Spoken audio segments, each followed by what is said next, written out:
In an automatic transmission car, you will not find a clutch pedal.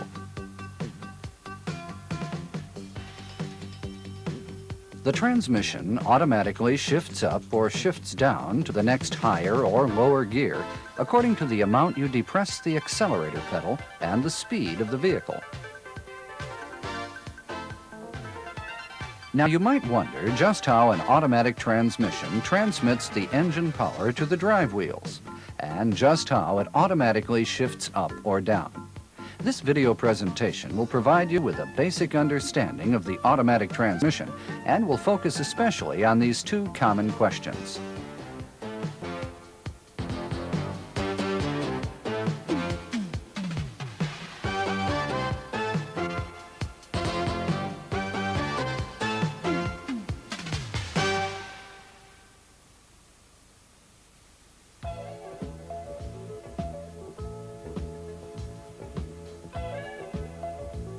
This automatic transmission is designed for a front-engine, rear-wheel drive car.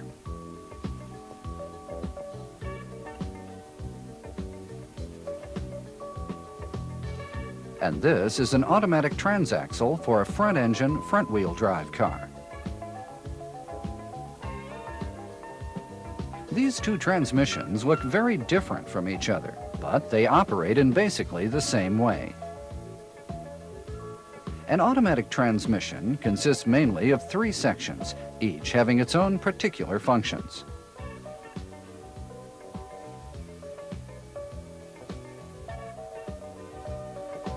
The first section is called a torque converter. Torque, or turning force, generated by the engine is amplified by the torque converter and then transmitted to the planetary gear unit. The next section, the planetary gear unit, receives input from the torque converter and changes its speed and torque according to driving conditions.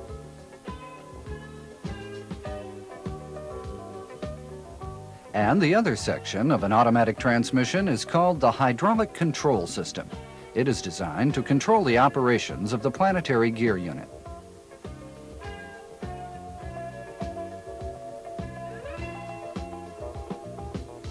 Now, let's review the function of each of these three systems in more detail, starting with the torque converter.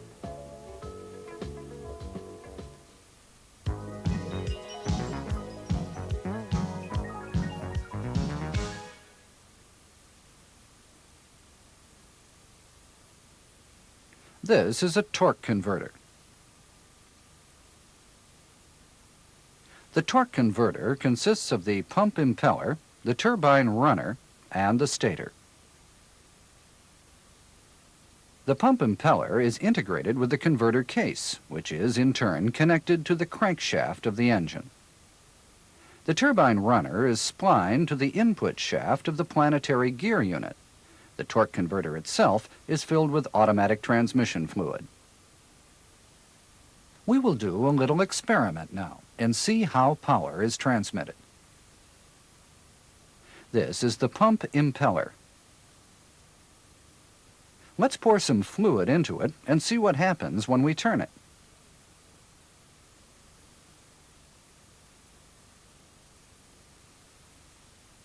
As you can see, the fluid runs along each blade and the case. Then the fluid is flung out and away from the pump impeller. This is due to centrifugal force. Now, what will happen if we position the turbine runner so that the fluid from the pump impeller hits it?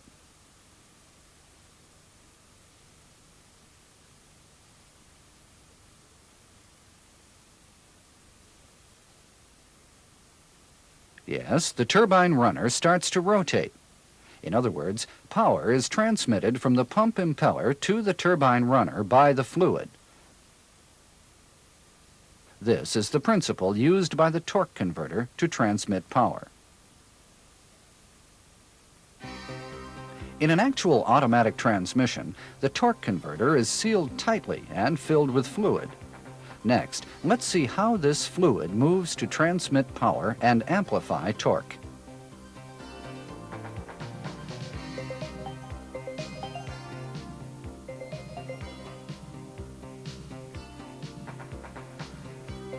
As we saw in the experiment earlier, The fluid coming out of the pump impeller hits the blades of the turbine runner, and this causes the turbine runner to begin rotating. Now, what happens when the fluid returns to the pump impeller from the turbine runner?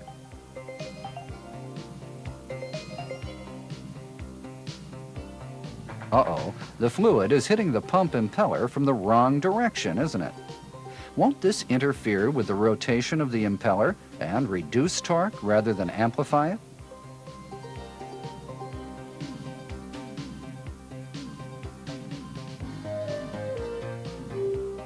Don't worry, we can solve this problem by placing a stator between the pump impeller and the turbine runner.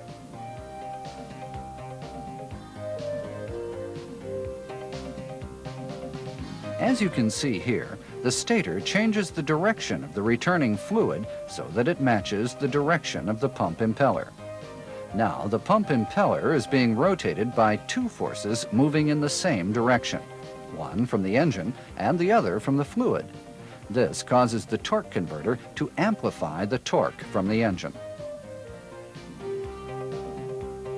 As the pump impeller keeps rotating, the turbine runner also rotates and gradually reaches the speed of the pump impeller. When this occurs, the returning fluid hits the back of the stator blades. The stator is now blocking the flow of fluid. To prevent this, the stator is fitted to its shaft via a one-way clutch.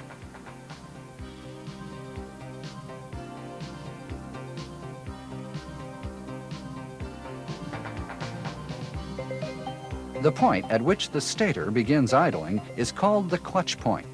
Once the stator reaches the clutch point, the torque converter acts only as a fluid coupling, meaning that it does not amplify torque, but only transmits torque.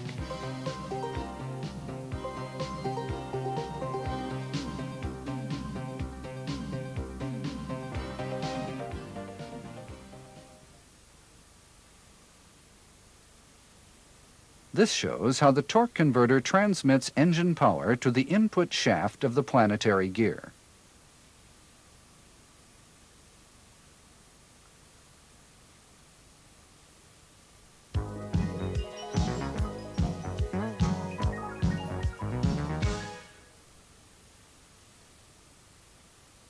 We will now proceed to the planetary gear unit.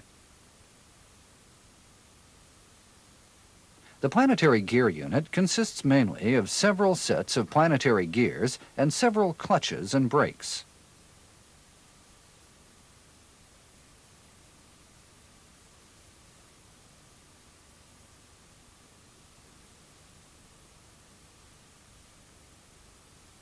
A planetary gear set consists of a sun gear, pinion gears, a planetary carrier that connects the pinion gears, and a ring gear.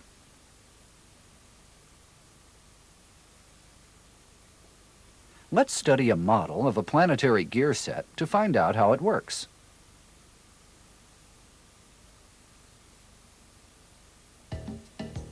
This is a stationary sun gear, around which pinion gears, connected by a planetary carrier, are rotating. Now we add a ring gear, which will start rotating in the same direction as the planetary carrier.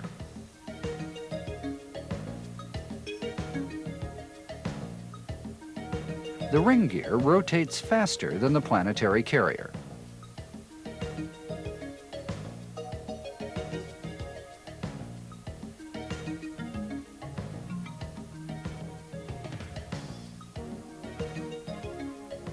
Next, let's keep the sun gear from moving and let the ring gear rotate instead.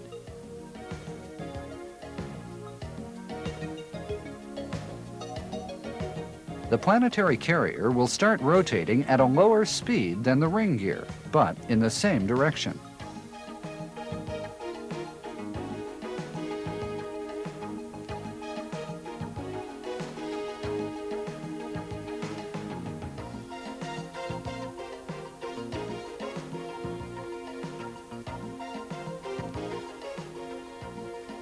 Now let's allow the sun gear to rotate.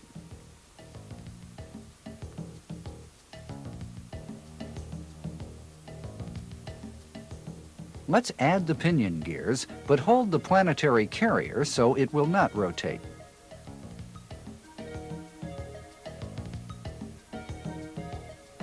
Finally, let's add the ring gear. The ring gear will start rotating in the opposite direction as the sun gear.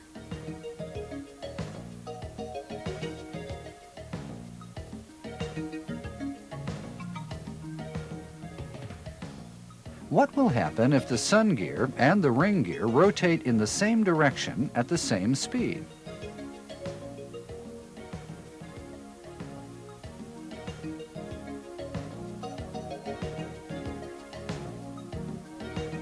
The planetary gear will rotate as a unit.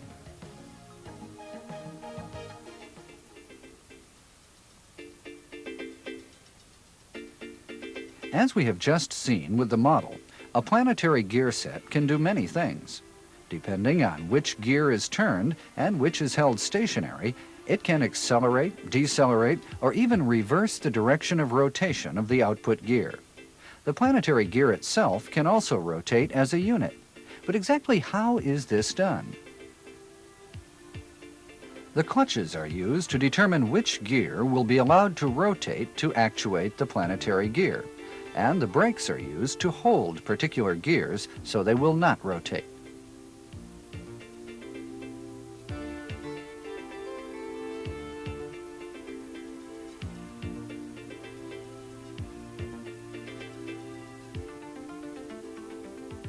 In most models, wet multiple disc type clutches and brakes are used.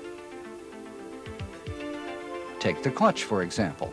Each clutch consists of several discs and plates, and a piston and cylinder. The clutch plates rotate together with the input shaft as a unit, while the clutch discs are engaged with one member of the planetary gear set. Now, what actuates the clutch? This is done by hydraulic pressure.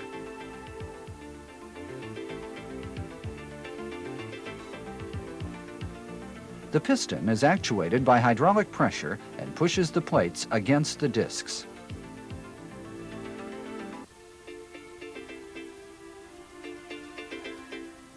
As a result, engine power is transmitted from the input shaft to the planetary gears via the plates and discs. In the same way, the brake plates are fitted to the transmission case, and the brake discs are connected to the rotating members, such as a gear or carrier.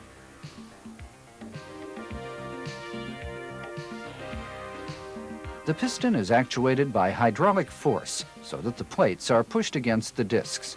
This prevents the gear or carrier from rotating.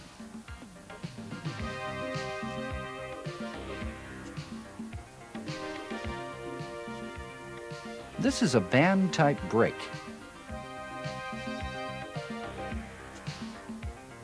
In a band-type brake, the brake band squeezes the brake drum, which is connected to a member of the planetary gear set, preventing the member from rotating.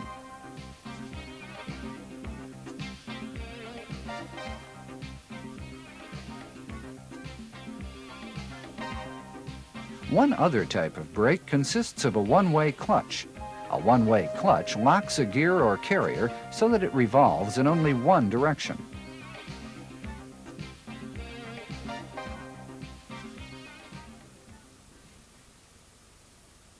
The pistons of the clutches and brakes are actuated as needed by hydraulic force, which is supplied by the hydraulic control system.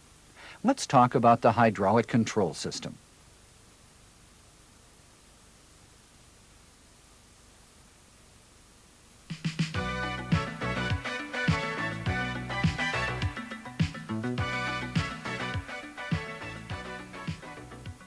A hydraulic control system consists of an oil pump that creates the hydraulic pressure and a number of valves and fluid passages. Let's see what is taking place in this system. In a vehicle with manual transmission, the driver up or downshifts depending on two conditions. The automatic transmission does the same thing automatically. One condition is the load on the engine, and the other is the speed of the vehicle. Hydraulic pressure is generated in the oil pump, and the amount of this pressure is regulated by the throttle valve according to the engine load. The resulting pressure is called throttle pressure. The hydraulic pressure, which is created by the oil pump, is also regulated by the governor valve according to the speed of the vehicle. The resulting pressure is called governor pressure.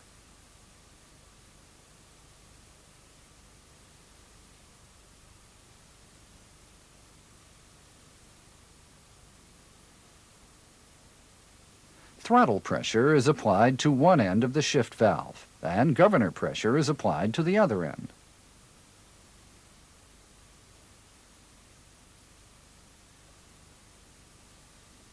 The shift valve moves to the right or to the left, depending on the difference between these two pressures.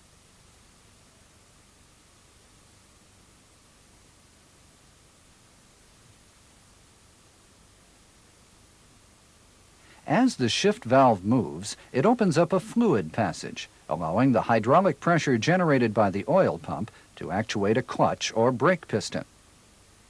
Which fluid passage is opened up determines the direction and speed of rotation of each member of the planetary gear set.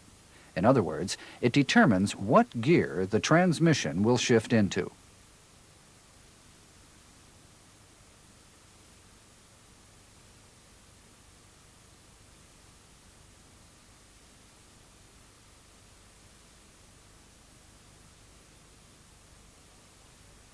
This is the basic principle of how an automatic transmission automatically up and down shifts.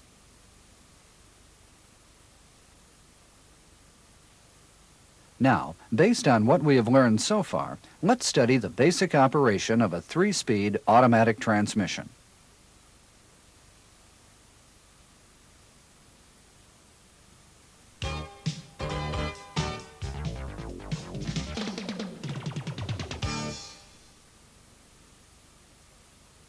This shows the basic circuitry of the hydraulic control system of a 3-speed automatic transmission.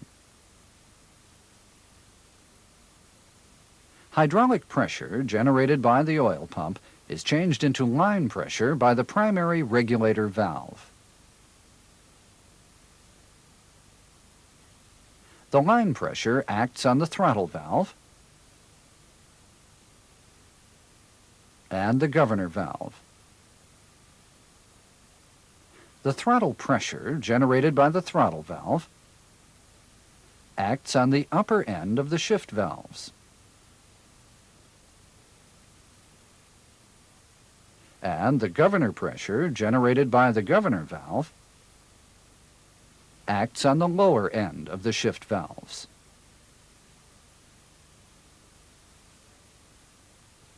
As you can see, there are two shift valves, called the 1-2 shift valve and the 2-3 shift valve.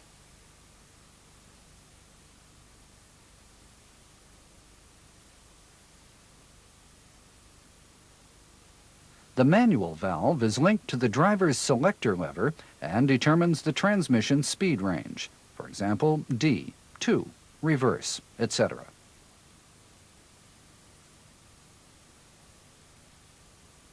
The 3-speed automatic transmission has 2 sets of planetary gears. They consist of the following parts: the output shaft, the rear ring gear, the rear pinion gears and carrier, rear and front sun gear, front pinion gears and carrier, and finally the front ring gear. These are the planetary gears of the A130 automatic transmission. This is a model of the A130 planetary gear unit. In this model, the light blue color designates the front planetary gear, and the green color designates the rear planetary gear. This is the input shaft, and this is the output shaft. How does it work?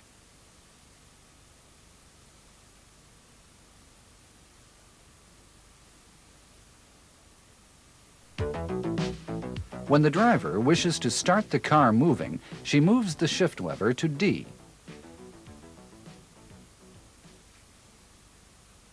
And the fluid passage to clutch C1 is opened up by the manual valve.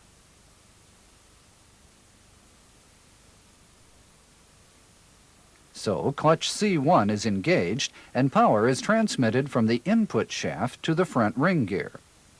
Since one-way clutch F2 prevents the rear carrier from rotating, the rotation of the input shaft is transmitted to the output shaft, but the speed is reduced by the front and rear planetary gears. This is first gear.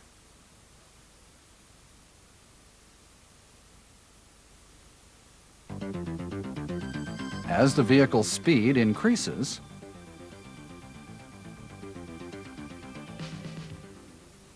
the governor pressure, acting on the lower end of the shift valves, gradually increases. When the governor pressure becomes larger than the throttle pressure acting on the upper end of the 1-2 shift valve, the 1-2 shift valve is pushed upward by governor pressure. Also, in addition to the fluid passage to clutch C1, a fluid passage to brake B2 is opened, causing brake B2 to be actuated.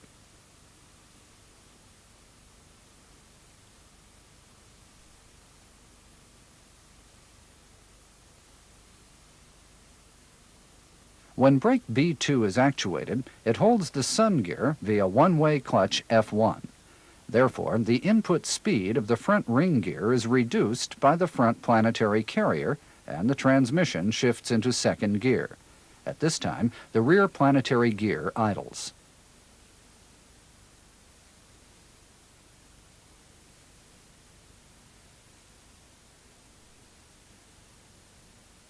As the vehicle's speed increases further, the governor pressure also increases.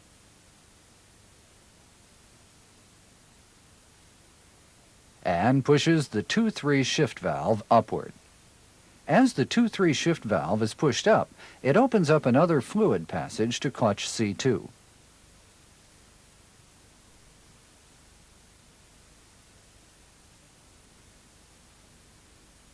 When clutch C2 is actuated, the input shaft is connected to the sun gear.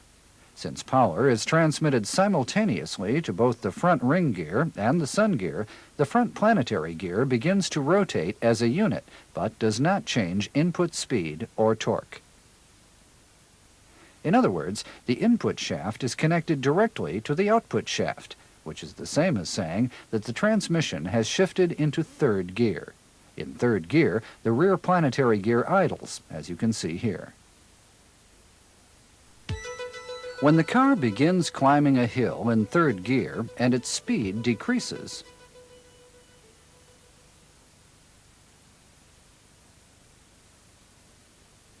the governor pressure decreases also, and the 2-3 shift valve moves down. The fluid passage to clutch C2 is blocked as a result.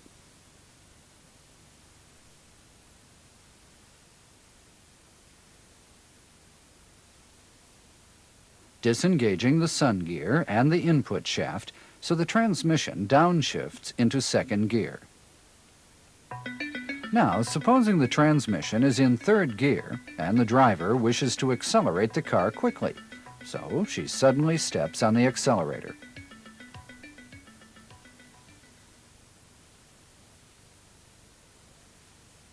When she does this, the downshift plug moves up.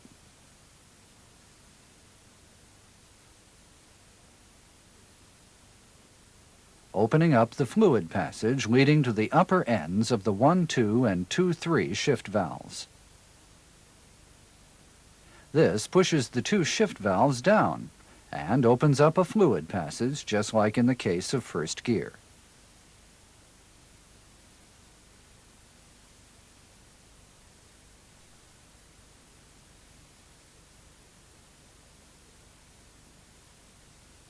So the car downshifts into first gear. When the driver wants to back up, she moves the shift selector lever to reverse.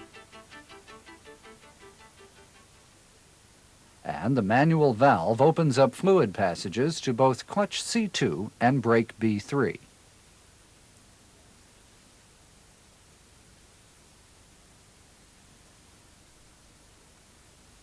When clutch C2 engages, it transmits the rotation of the input shaft to the sun gear. At the same time, brake B3 holds the rear planetary carrier, preventing it from rotating. So, the rear ring gear and the sun gear start rotating in opposite directions. This in turn causes the input shaft and the output shaft to begin rotating in opposite directions.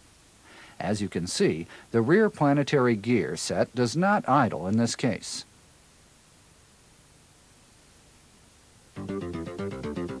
When the driver sets the selector lever to 2,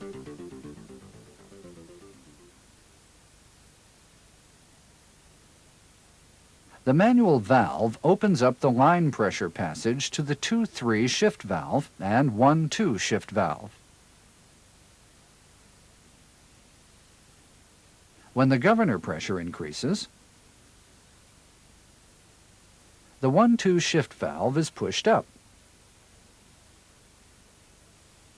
opening passages to brake B1 and B2, and the transmission upshifts into second gear.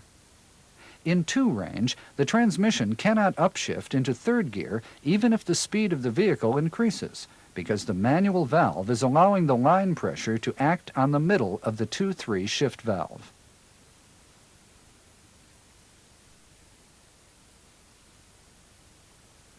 In second gear of the 2 range, the sun gear is prevented from turning in either direction by brake B1, so engine braking occurs.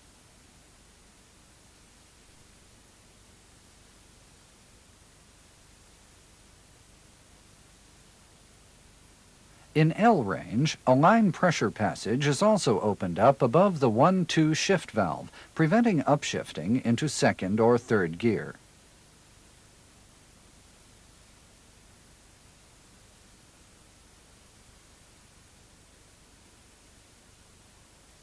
In first gear of the L range, both the front and rear planetary gear sets are actuated, as in the case of the first gear of the D range. But brake B3 prevents the rotation of the rear planetary carrier in either direction, and engine braking occurs as a result.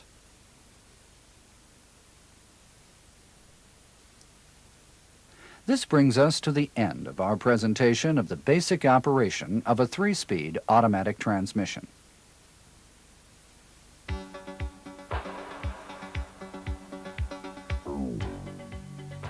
An automatic transmission looks extremely complicated, but if you study the different mechanisms separately, one by one, you will realize that the operation of an automatic transmission is actually based on a combination of a few simple principles.